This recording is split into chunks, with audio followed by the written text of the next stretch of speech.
But I carried a lot of guilt and regret that day because I should have stood up for everybody and other women who faced the same thing. So it was almost like a target. The backlash that happened yesterday, they targeted me and they did it on purpose. It felt like, and it was not like a 30-second or 1 minute ordeal. It was like about 10 to 12 solid minutes. So I felt bullied. It felt like rowdyism because they weren't letting me speak. They were cutting over me, and it felt very unethical. How is this okay? And it's not even like I said something problematic or I was asked a question which I had no response for. I was objectified, sexualized, and it was made to look like it's normal, and nobody reacted. So it made me, after a point, I knew what I was saying was right, because who are you? Nobody has a right to comment on my body. It's my choice. And unsolicited advice is like lose your weight and all of that. These are all propagating unrealistic beauty standards. Who decides what a conventional, typical actress should look like? Directors don't approach it that way. The cinema audiences don't approach it that way. So who gives these extremely old-fashioned ideologies of these some people in press? And I also don't want to generalize, because I also have a lot of good journalistic friends with a lot of high regard that I give for the field, being someone who also studied journalism. That is why I was confidently able to say, please don't call this journalism, because it's not. It's just stupidity. And mostly, what he exactly asked you? What you wanted to, because what about the weight and some numbers on that? This has been asked, that has been asked. What is the clarity? We need a clarity on that.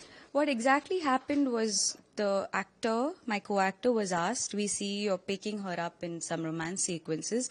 So how was her weight like? And the second question to the director was, who did the casting? We think it's a miscasting because the hero is so tall and whatever built that he is. It's such an unfitting, because I'm supposed to be out of shape or I'm short. And so this is what exactly he said. And then he goes on to defend it for 10 minutes. Even uttering something like that is ridiculous, and he defended it not for a small while, for 10 whole minutes or 12 minutes, and we were all made to just listen, and nobody was listening to me. And he went on to defend how I never called you fat, I just asked your weight. Why do you want to know my weight? How is it related to the film? I play a doctor in the movie, very pivotal to the story. It's a medical thriller, and so many of the plot developments happens through my character. They don't want to know all of that. For some target, some audience, or some people in press, or everything in the society in general, women, they are just there. They shouldn't have an opinion. If they do, they were appalled by the fact that I was speaking out. They're like, how can you? That I was sidelined for that same reason. Being a woman, you don't get to speak up. But this has to change. The fact that nobody spoke up is like everyone was ready to let it go, and that's normalizing it. It's my choice. What I do with my body is only my choice, and I have that agency. So this has to stop, because it's really not okay. This can open up to a lot of mental health issues, self-confidence, self-esteem. These are all things we, worked so hard to build. And sustaining in an industry like that, and being a woman, is just that much harder. So as an actress, not only even big actresses have been assaulted like this kind of phenomenon. When it comes to you, today, do you think there is an intentional purpose of making you of this kind of that? I think it's just a mindless sort of. It was just supposed to. They're like. I think it's just lack of emotional intelligence, or intelligence in general. I don't think, I wouldn't say it's like intentionally harming me. It was just, I can get away with saying this, because I am not someone, it's not like I did something that they wanted to get back at me. For them, this is normal. And to realize that I called that out, they couldn't tolerate it. So that's what happened. And he went on to defend, saying, it's because you didn't understand. You're not from here. He made me look like an outsider. But I was talking in fluent Tamil. I've lived my whole life in Chennai. So that's another level of gaslighting and emotional manipulation that happened.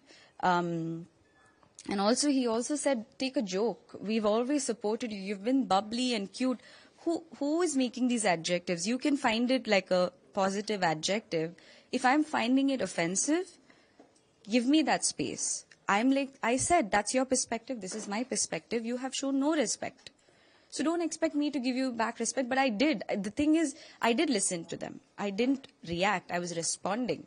But when I didn't get it back and it just went on, I felt so harassed, and I said whatever I needed to. I didn't walk off because that would just give them a reason to, blame me or something. But I needed this point to communicate, yeah. As you're a journalist, and we have finished on, YouTubers digitally, people are coming out, as everyone can open an account and make content. But as a journalist, as you point out, is this the problem with the YouTube channels or with the channels based on this? I would say there are so many good YouTube channels. It's all about how you use it.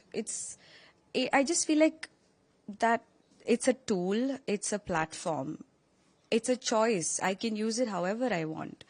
There are some ethics, there are some principles and personal space and respect that you should respect. And that is not happening. They think just because they have the power, they can go on and on. But there has to be some regulation. There has to be some do's and don'ts.